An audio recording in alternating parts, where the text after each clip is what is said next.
I am re-recording the Zoom session we had for the Learn to Sew series part 3 where we made the mask because, silly me, I forgot to push the record button.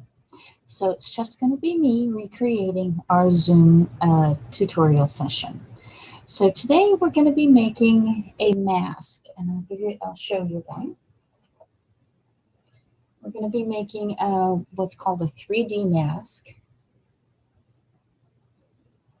like this. I find these very comfortable, and they're structured, and they're good for beginners because they don't have any curves at all. They're all straight lines.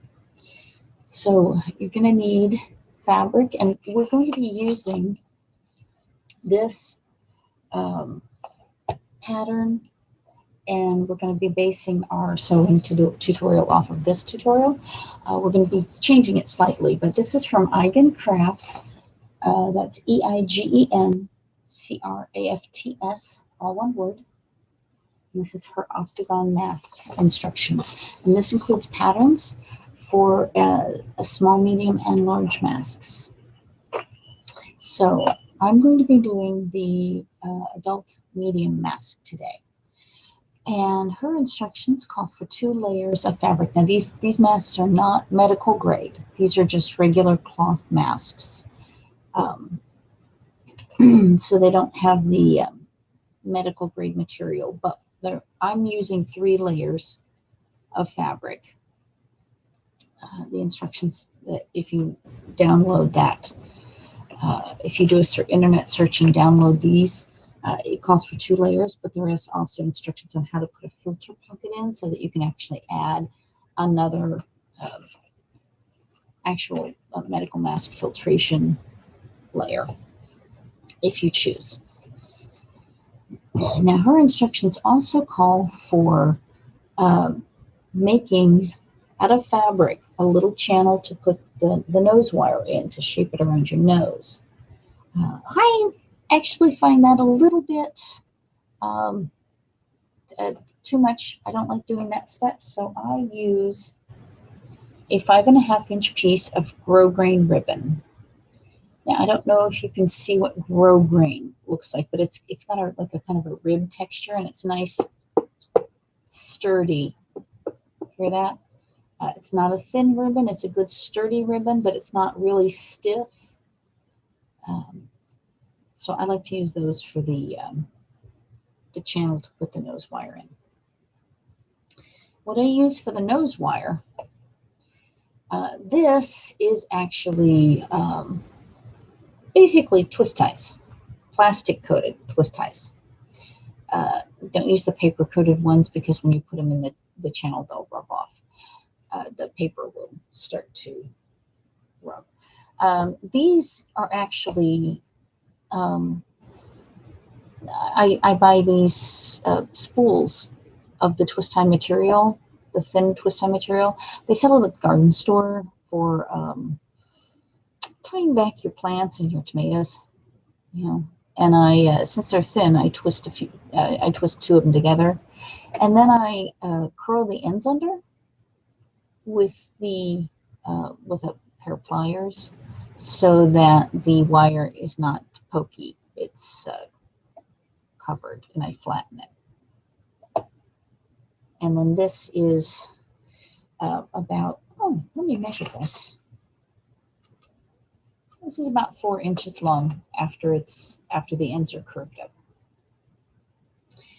And you can use ties or elastic, whichever you prefer, if you're going to use a tie to go through it, because this has little channels on the side where you can just, thread the elastic through, which you can also, if you don't like the feeling of elastic, you can cut strips of knit fabric, like t-shirt fabric. About 40 inches is what you'll need if you're going to tie this, and then you can tie it behind your head, and it'll go above this. I use elastic for that. And what I like to do, I use 28 inches of elastic, and this goes over like this, and then I just pull it up like this.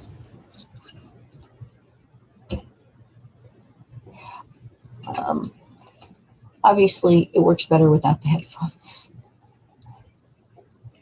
And you will want to use 1/8 inch elastic for this. Okay. Now, I use 28 inches, but that's just what I felt was comfortable. If you want to try it this way, what you'll need to do is you'll need to cut pieces longer. I'd say maybe 35 inches or so, just the first time or two, so that you can adjust and figure out how long you actually like it, how long is comfortable. And then you'll know how long you want it if you want to make more masks. You can also put the elastic behind your ears. If in that case, you'll usually cut elastic about 8 inches or so, but once again, cut it a little bit, cut it an inch or two longer to start with, so that you can get an idea of how long you like it. If you do it behind the ears, you can also use, I'm going to show you a trick to use these little beads. They're called perler beads, P-E-R-L-E-R, perler beads. They sell them in the kids' craft section at the craft stores. They're not made for kids' crafts, but you can use these to adjust, to make adjustable length ear elastics. And I'll show you how at the end when we do that. And as I go along, I'm going to give you a couple of different options of how to do things, whether it's the way that it's done in the instructions with the pattern, or like little tips and tricks that I have found a little bit easier. So I'm going to start, and I cut out 3 pieces of fabric because I like 3 layers in my mask. If you only like 2 layers, you cut out two pieces of fabric according to the pattern.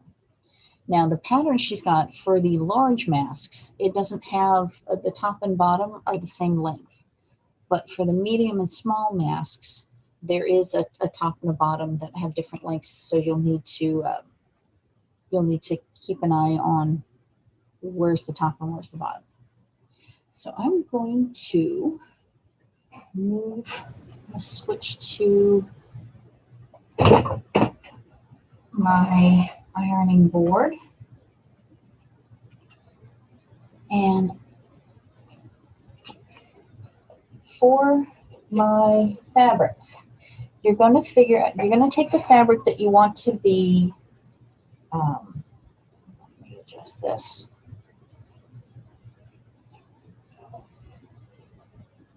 Okay, that's good. Now, I'm going to switch over to the mic on my camera. All right, so you're going to take the fabric that you want to be the outside. And when we sew, we always sew with right sides together. Now, the right side is the good side, the bright side. You see the difference here? This one is brighter colors, and it has kind of glitter. I don't know if you can see that. So it'll be like that. So that's the side I want to go up, face up.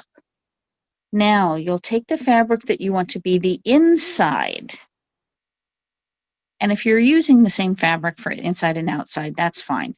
I tend to use white for the inside and the middle layers just because I have more of it at home, and I can save my fancy pretty fabric just for the outsides. But in this case, just for demonstration purposes, I'm going to use 3 different fabrics. Okay, so you want to take the fabric that you want on the inside of your mask, and you take that one, and instead of laying it face up with this side, you lay it face down like this, so that the good sides, the right sides, are facing each other, sandwiched in the middle. Now, if you're going to be using a 3rd layer, you can then put that down on the top. And this is going to end up being the middle layer. Okay. And we're going to pin that around the edges with pins, dressmaking pins. On the long edges, I like to use a couple of pins. And on the short edges, I will use one each side. The pins are to keep it from shifting as we sew.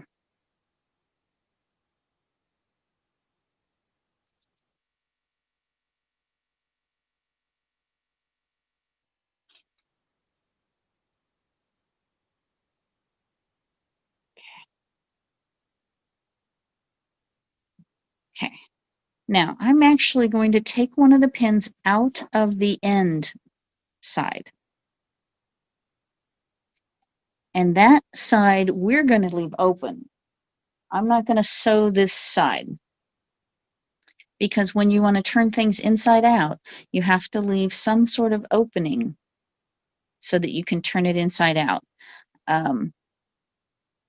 So I'm going to sew on the side with the pins, and I'm going to leave the side without the pin open. Okay. Now let's switch over to the sewing machine.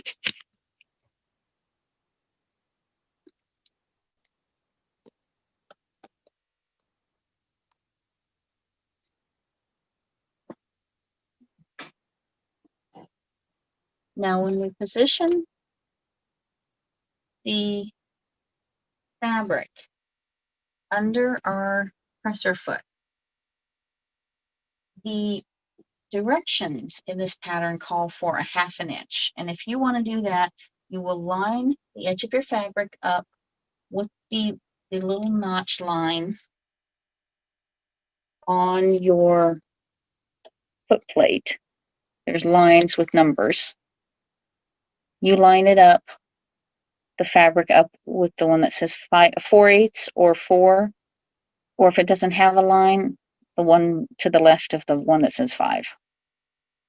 I personally like to do this pattern with 1/2 inch seam allowance, and the seam allowance means it's how far you sew from the side.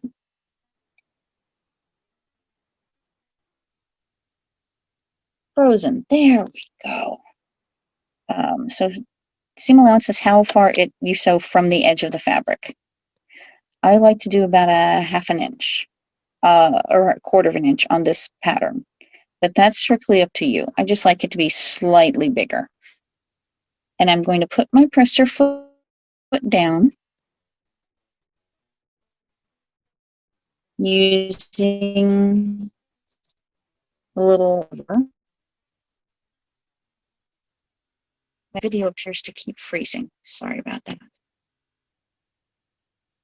we go.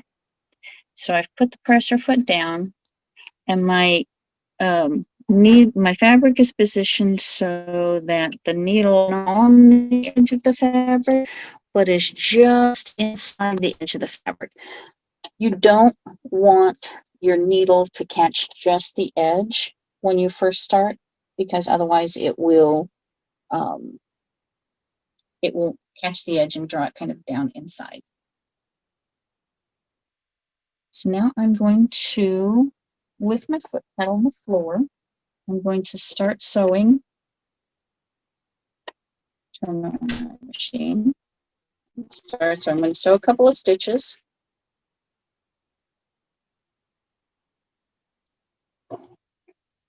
One, two. I'm going to hit my reverse button. I'm going to sew a couple more stitches backwards, and then I'm going to continue on. I'm keeping the fabric flat with my left hand, and I'm guiding it with my right. And when I get up to one of the pins, before I get the pin under the foot, I take the pin out. When I get to a corner, I stop one seam allowance away. So I got to kind of judge where I am in the, where I am close to the edge. Now, my has stopped with my needle in a position. So my needle is not in the fabric.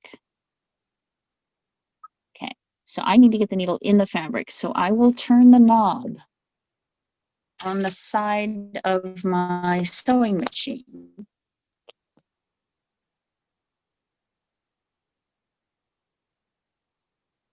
Until the needle, the knob is over here on the right.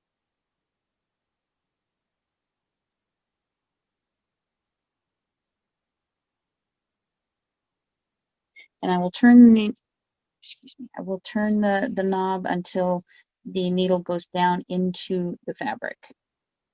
Then I can lift the presser foot with the lever, pivot the fabric, and lower it down. Then I can continue sewing. And I apologize if the recording has kind of choppy video. Apparently the video from my phone is not doing real well right now, and there's a little jerkiness and choppiness, so there may be a little delay in there. I'm going to continue sewing. I'm going to do that same thing all around all the edges where I had a pin, but I'm going to leave that last edge open and not sew it.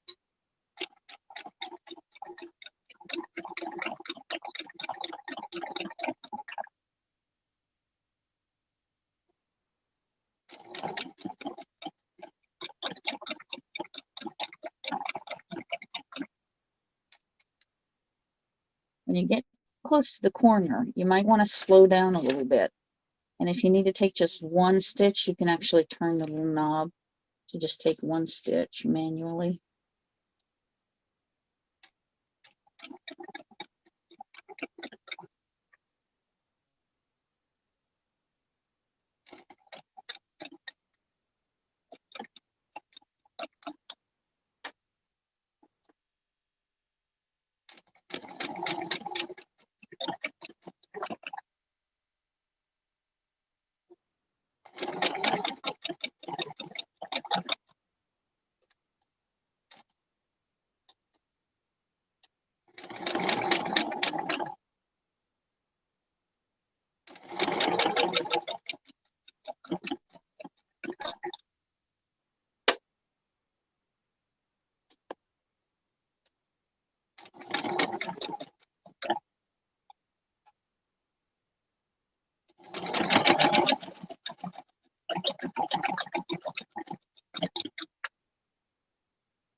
Okay, when I get to the end, I'm going to slow down. At the end, I'm going to take a couple of back stitches. I'm going to hit the reverse button, take a couple of back stitches, and then I'm going to go forward, and I can actually sew right off the edge of the fabric. Now, lift the presser foot, and if you lift the presser foot and then you try and pull the fabric out gently and it doesn't come, your needle is not far enough up. Once your needle gets all the way up, it will release the thread, and you'll find that resistance gone. So if that happens, just kind of move your knob on the side to get the needle up until the fabric releases. Then you can clip it off and clip off your threads. Make sure you still have a good tail of thread, so that because if it's too short and you start sewing again, it's going to pull it and it's going to unthread your needle. Now, anytime you do corners, you need to clip the corners, because when I turn this inside out, this extra fabric here is going to be bunched up into a little spot. And so anytime I have a corner, I need to clip the extra fabric off. And how you do this is you just cut an angle like this, cut a little triangle off, so that you are close to the stitching, but not completely up to the stitching. You don't want to get too far up to the stitching, because if you get too far up, that's going to pull a hole in that corner. And I do that for all the corners.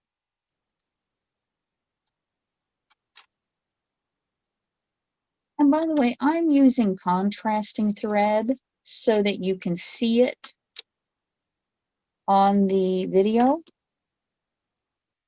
If it was an actual real mask that I was going to wear, I would pick my thread to match or get close to the color of my outside fabric.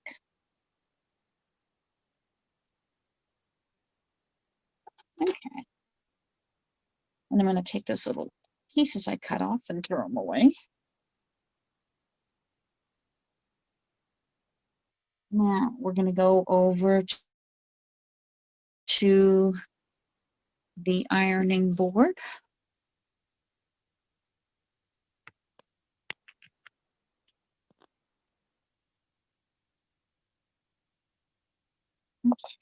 Set my canvas on. And I'm going to grab the ribbon I'm going to use for the nose channel and the fabric that I just sewed. Now I've got my iron. Since this is cotton fabric, I've got my iron set on cotton. And now I'm going to do one of two things. First of all, I'm going to turn this right side out and press it. And then I'm going to press the ends of the nose channel in about 1/2 inch, and I'm going to pin them because we're going to sew the ends down. I like to do 2 steps at once whenever I am on the ironing board. I want to do all the ironing steps that I can, or the pressing steps that I can. And then when I go to the sewing, I'll do all the sewing steps that I can, so that I'm working efficiently. So now I'm going to turn this right side out, and I'm going to put my thumbs in between the 2 fancy fabrics, the one I wanted for my outside and the one I wanted for my inside. And I'm going to turn this right side out.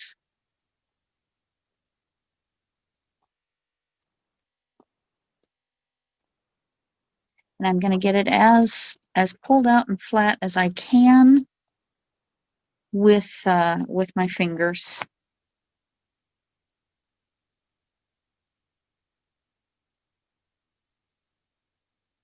Just kind of run your fingers along the inside of the seam and kind of flatten it. Oh, I missed the end there.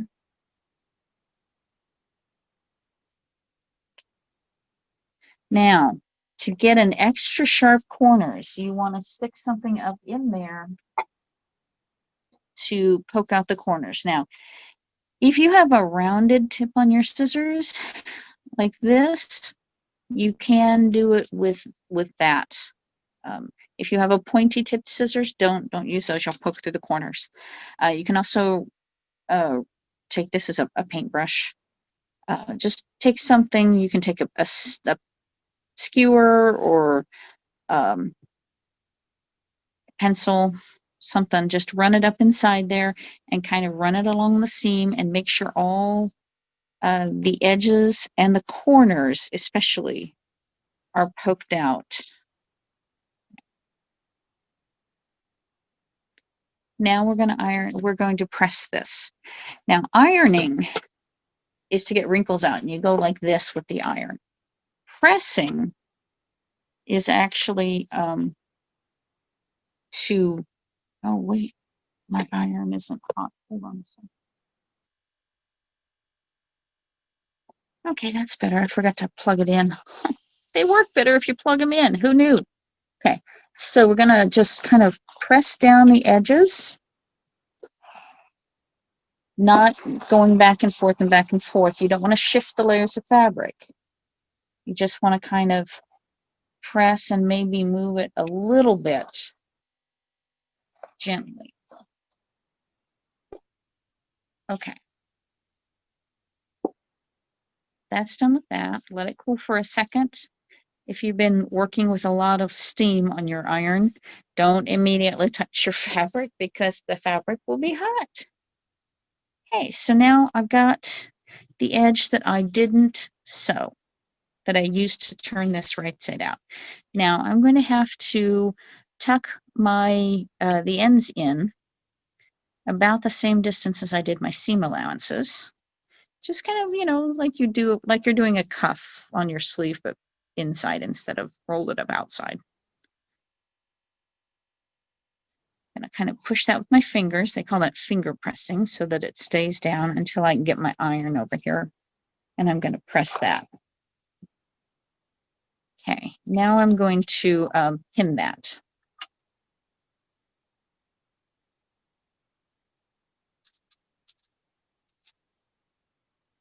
And actually, I'm going to turn this over and I'm going to pin it from the inside, because we're going to be working on the inside of the fabric the next step we sew, and whichever side you're going to be working on, that's the side you want the pins on. Because you don't want the pins to be, if I pinned it this way, the tip of my pin is going to be down toward my sewing machine, and that tip of that pin can scratch along the faceplate and catch, or the foot plate and catch. And so you always want to pin on the side that you're going to be sewing on. I'm going to set this aside for just a second. I'm going to take the piece of ribbon and I'm going to fold it in by about 1/2 inch and press that down. And I'm going to do the same for the other end.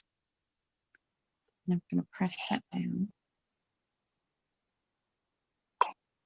And then I'm going to put a pin in each end to hold it down while I'm sewing it.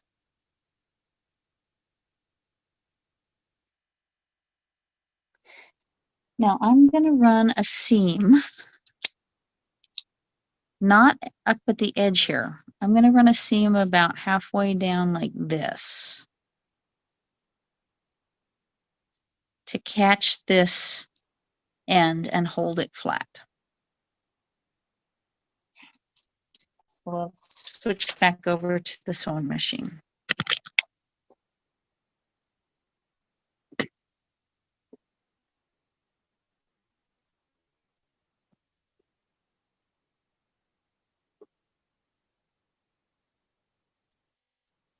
All right, so I'm going to stitch, make sure my thread is under my presser foot, down through the hole. Okay, I'm going to put this down and I'm going to stitch a small seam here, but I'm still going to back stitch at the beginning and end. 1, 2, back stitch, take the pin out,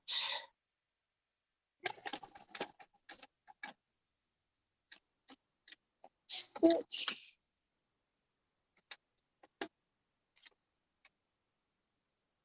alrighty, cut this off and cut the threads. I'm going to do the other side same way.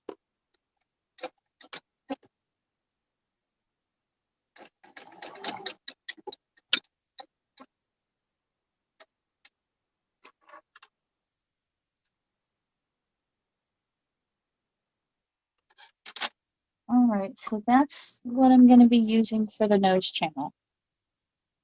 Now I'm going to take my mask fabric and I'm going to figure out which side is the top. This side is the longer side, this side is the shorter side. The longer side is the top. And I didn't press this one. Well, so the corner is kind of sticking out. Let me adjust that. There we go. Okay, so I am going to put the ribbon in the center of the long side, or if you're using the large mask pattern, there's no long side, there's just 2 equal sides. So just put put it where you want it on the longish side, one of the longer sides. Okay. You can have it flush up near the edge. Don't let it go over the edge, because otherwise your nose channel will show when you have it on there. And I'm going to pin it really close to the edge on the left. And then I'm going to just kind of pin the other one, hold it in place somewhere down here.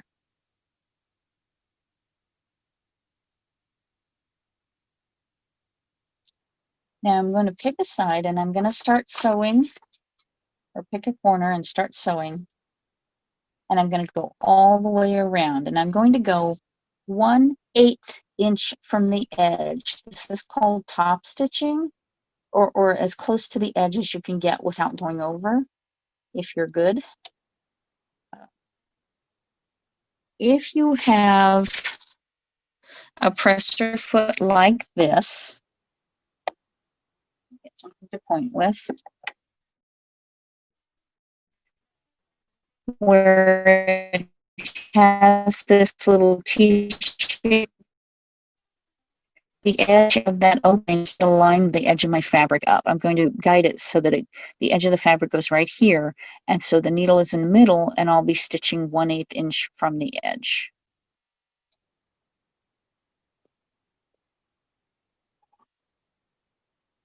Back stitch. When I get to this part, I tried to pin as close to the edge as I could, but if your little ribbon starts kind of flipping up, while you're here, just kind of lift your presser foot up gently, tuck that under, and put it back down so that it feeds under smoothly. Now, whenever you do this, whenever you're working up here with your fingers with the needle, take your foot off the foot pedal so that you don't accidentally start sewing when your fingers are up around the needle. That's no-no. Okay, I'm going to catch it in the needle, and then take it out. Continue sewing.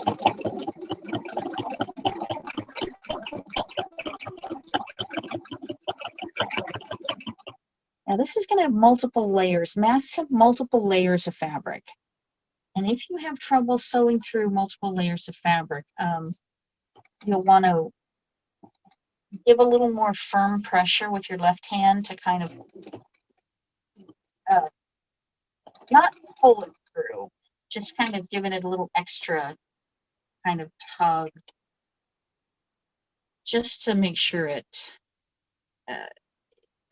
the feed dogs may not be strong enough to pull it through. And sometimes if it's really thick fabric, you may have to lift the presser foot, pull it just a fraction, put the presser foot down, sew a stitch. Which I'll show you when we get to really, really big parts of that. So,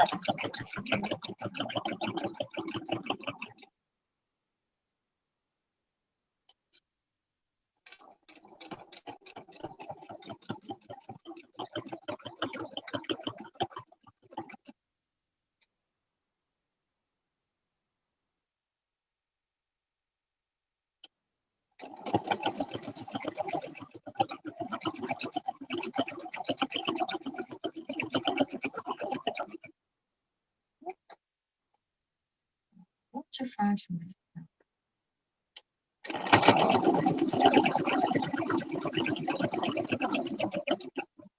Okay, so this is a part where it's wanting to bind up. So I'm going to, as I go slowly, I'm going to give it a little extra pressure behind it. And here it's not wanting to go, so I'll take one stitch, I'll lift the presser foot just a little and move it just a fraction.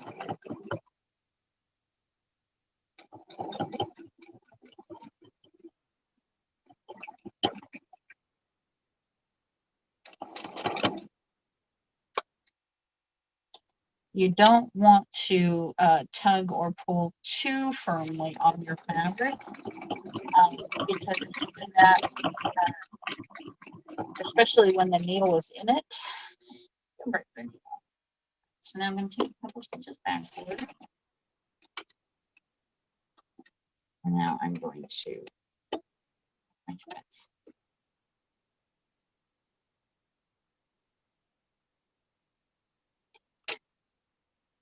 All right, so I've stitched all the way around.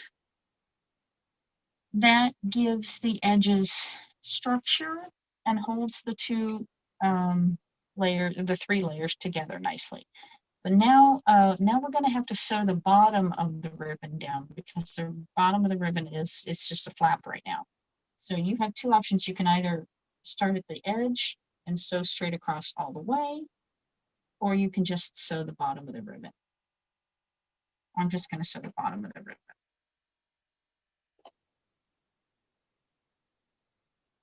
And when I do this, I'm going to have to position it along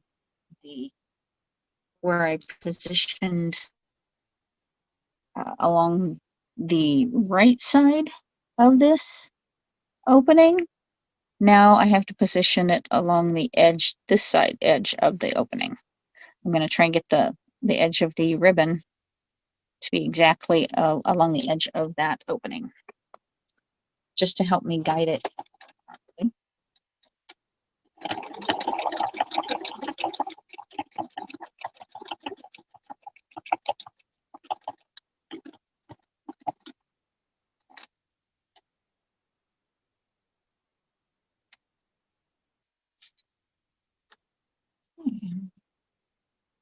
Cut this loose.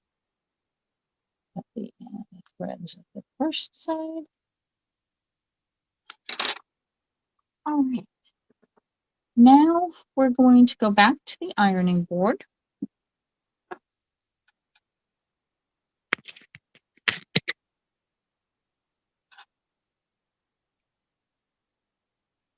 All right, so this is an octagon, and you find the corners at the end here. And we're going to fold it lengthwise, making sure that the fabric is smooth. We're going to fold it lengthwise along at those corners. And we're going to press.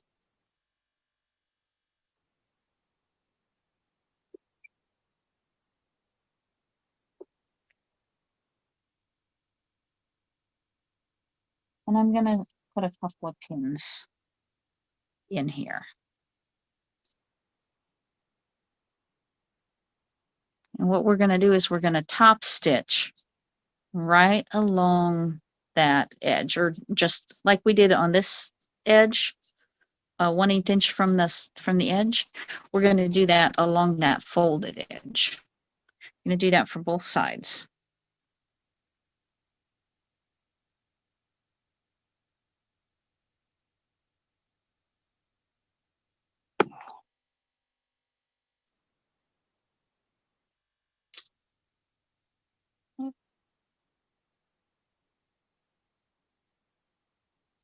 Pins here.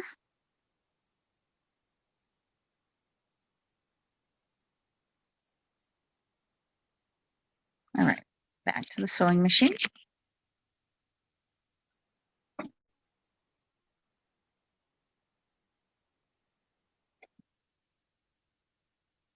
And once again, I'm going to top stitch along that edge. And this is where it might have trouble moving at first because of the layers of fabric up there.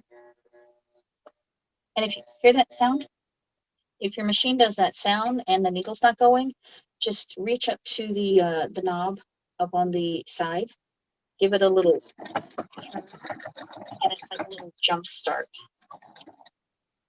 for the needle.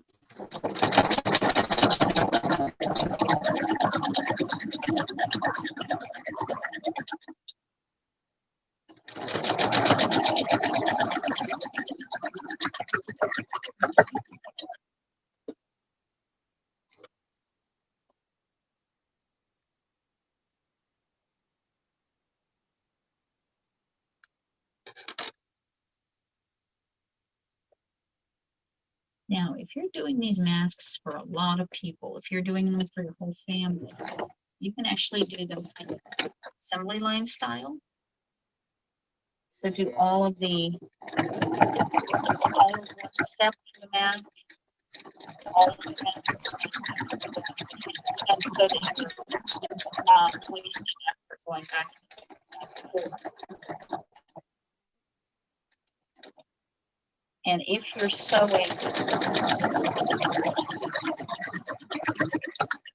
sewing multiple masks, once you get to this point, when you reach the edge, if you're doing assembly line style, what you can do is then just take the next mask that you want to sew this step on and start right now and just put it under there. You don't have to cut the thread in between each one. If you're doing an assembly line, they call that chain sewing. And you'll end up with all of the edge stitching done for all your masks, and they'll be connected by one long chain of thread. And you just snip the threads in between the masks. It's a professional kind of sewing technique when you have to do lots of the same kind of thing. All right, so now we're going to sew the side channels. There is the instructions call for folding it down like this so that you have a little bit of a triangle left in there. And you can stitch right there, and it will make your channel that you can thread your elastic through. Now, in the class, we had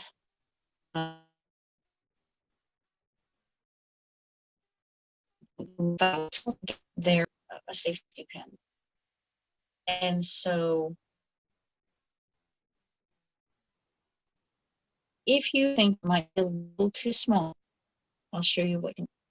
Okay, so I'm going to show you the way the instructions say first. You would normally press this and pin it if you feel uncomfortable.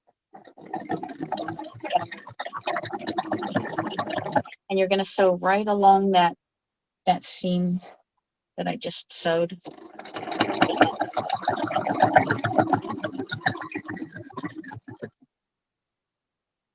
Okay. And that leaves you with a channel like this. And to open it up, you just stick a pencil or something into it. Open it up, and then you can thread your elastic through it with a piece of wire or something. Excuse me. Sorry, I've been talking so much. I have a throat graveliness. Okay, so if you think that might be a little too hard to get a safety pin through to thread your elastic, what you can do is take a piece of that ribbon that we used for the nose channel and make a little flap, just like we did the nose channel, but make it about the same length as your edge. And you can just actually sew this down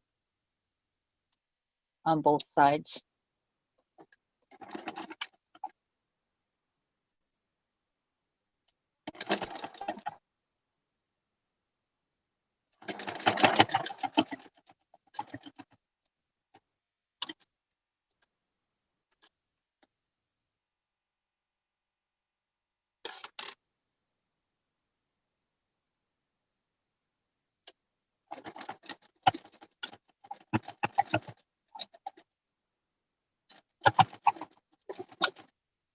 Just like we did the nose channel, and this will make an elastic channel.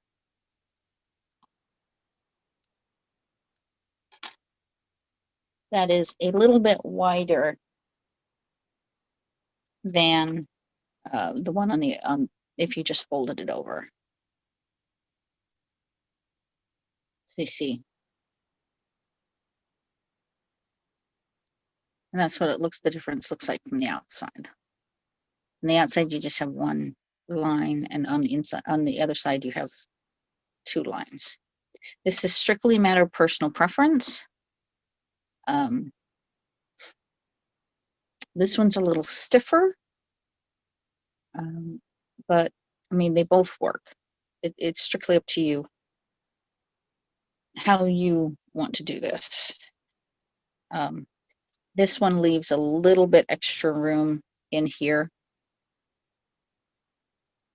So when you fold it open, in the next step is folding it open. And if you just folded it open like this and left this little triangle here of open fabric, you know, you won't, it'll just be a flat mask. But we want to give it a little shape. To give it a little shape, what you do is you take that edge that's at an angle and you kind of pull it straight to be in line with the straight edge. And you're going to pin it there. And you're going to do the same thing for the other side. Instead of just folding it flat, you're going to tug this edge up.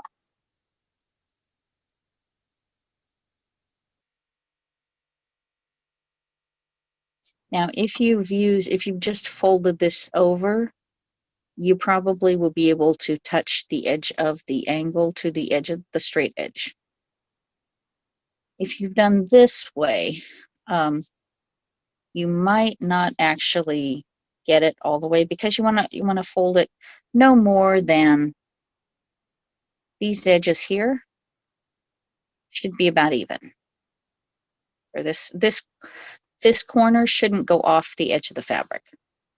And this one, because I used a different technique and there's more room in here, you won't be pulling this up this way. You'll just pull it so that it's straight and parallel to the straight edge. See, you'll end up with a little bit of a gap like that.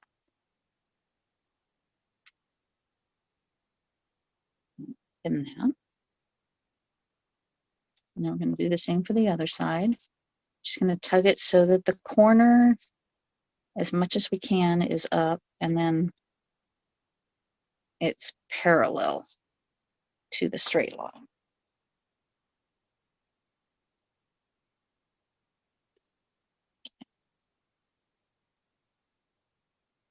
And now I'm going to sew a line across that just catches the top of those flats.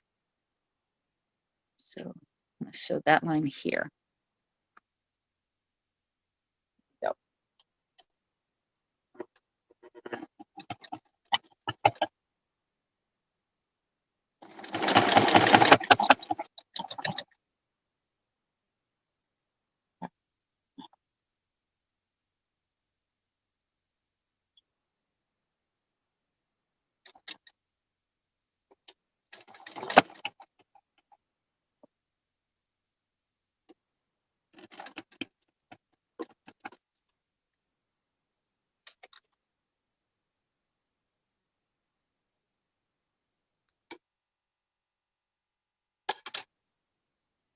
I'm going to do the other end.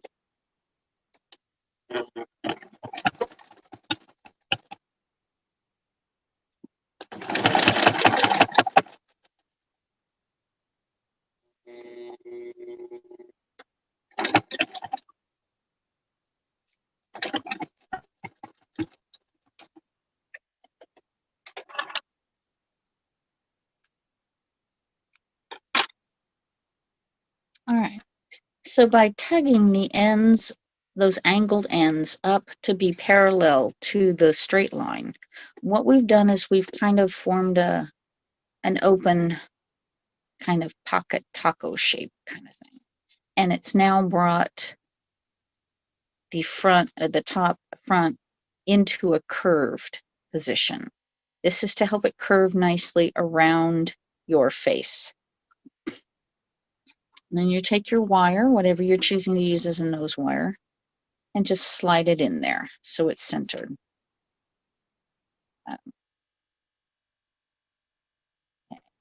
You want to make sure you use a nose wire that is shorter, just a little bit shorter than your little pocket, channel pocket ends up being. Because you don't want the wire sticking out the edge, because this is going to be along your, this is going to be under your eyes, along your nose and across your cheekbones. And if it's sticking out the edge, it'll rub on your face, and you don't want that. Okay. Alrighty, now put the elastic in. So I use a 28-inch piece of elastic, and you can thread it up through. You can put a safety pin on the end of it, pin the safety pin on it, and run the safety pin up there. Actually, what I tend to do sometimes is, before I put in the nose wire, I will actually kind of catch it in the elastic, and I'll use that to thread my elastic.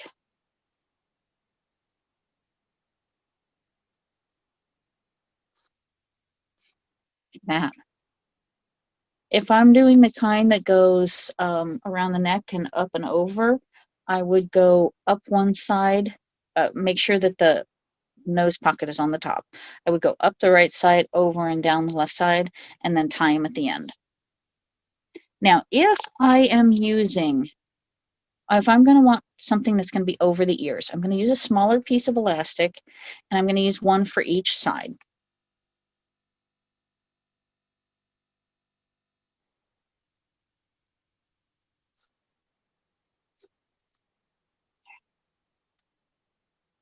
I'm going to put the wire back in the nose pocket. Oh, by the way, I don't know if you can see this, but I have a little kind of I didn't clip my thread off as close as I could on this side. You want to clip the threads really, really closely on the inside, because that's going to tickle, and it's going to irritate you, make you want to sneeze if you have any loose threads on the inside. Okay, now,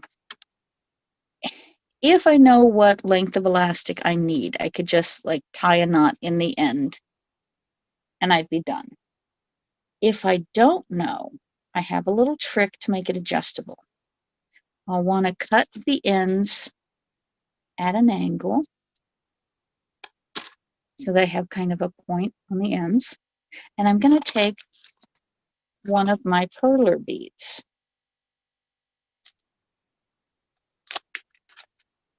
And these are the perfect size for 1/8 inch elastic, because it'll just barely make it through. So I'm going to try and get them together, the points together. And I'm going to thread those points through the elastic, and I'm going to kind of twist the bead and kind of twirl it down onto it as I'm pushing, until I can get those pointy ends up to the edge where I can catch it. If I've not done it pointy enough, I may want to go back and make them make the point a little bit longer.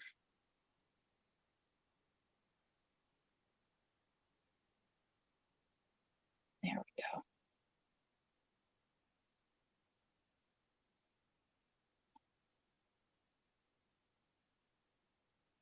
This is but tweezers actually help with this step, but I don't have any tweezers right now. Okay, so I've got that on there, and now I can tie a knot in the end. This is why you make it a little bit longer than you need to. And then I'm going to just do it nice. It's sturdy knot. Now, this bead can slide up and down and make this adjustable. So if you're sewing for people and you don't know how long to make the elastic, if you're sewing for your friends or family or whatever, you can do this and just make the elastic a little bit longer and do this adjustable with the bead. And then you don't have to worry about exactly how long it is. And this is stiff enough that it will hold, especially around the ears. And if they don't like that at the end of their ears, they can always like pull so that the bead is like below their ear if they need to. Okay. I'm going to stop this.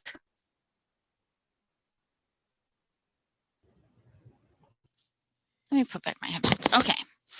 So, I hope you can see how easy that mask will be once you get used to it. Once you get used to the techniques, you can get this mask down to about 30 minutes. If you're doing the chain stitching thing, where you're doing kind of assembly line techniques, you can actually get the average time down to about 20 minutes once you get comfortable with them. And they're very comfortable. I find that they don't fog my glasses up as much. If you have, now I have glasses with a little foot, so I don't have any trouble with masks, but if you have the kind of glasses, the plastic glasses that just sit on your face, I've got a little tip for you. Let me pause the recording and I'm going to go get something. Okay, if you've got the glasses that sit on your face and don't have a foot pad, go get a button that matches your fabric, but make sure it has the shank on it. Make sure it has one of these little feet. And you sew that. You take a needle and thread and sew that right at the top, right in the center, along the top edge. And that little shank will form a channel between your fabric and the button where your glasses will sit right down on. And that will keep your glasses from sliding down the mask. And if they sell them in all kinds of, it doesn't have to be that big, just as long as it has the little shank on the back to form the channel for your glasses to sit. They sell them in all colors, so you can get one to match your fabric, so it'll be unobtrusive, and it's a little tip for that. Okay, so that's the end of part 3 of our sewing series. Part 4 next week is going to be curves, sewing curves, because if we're sewing like clothing, our bodies are curves, rounds, you sew lots of curves, and they have to be treated differently. Not only the sewing part, but how you treat the seam allowances and how you press them. So see you next time. Bye.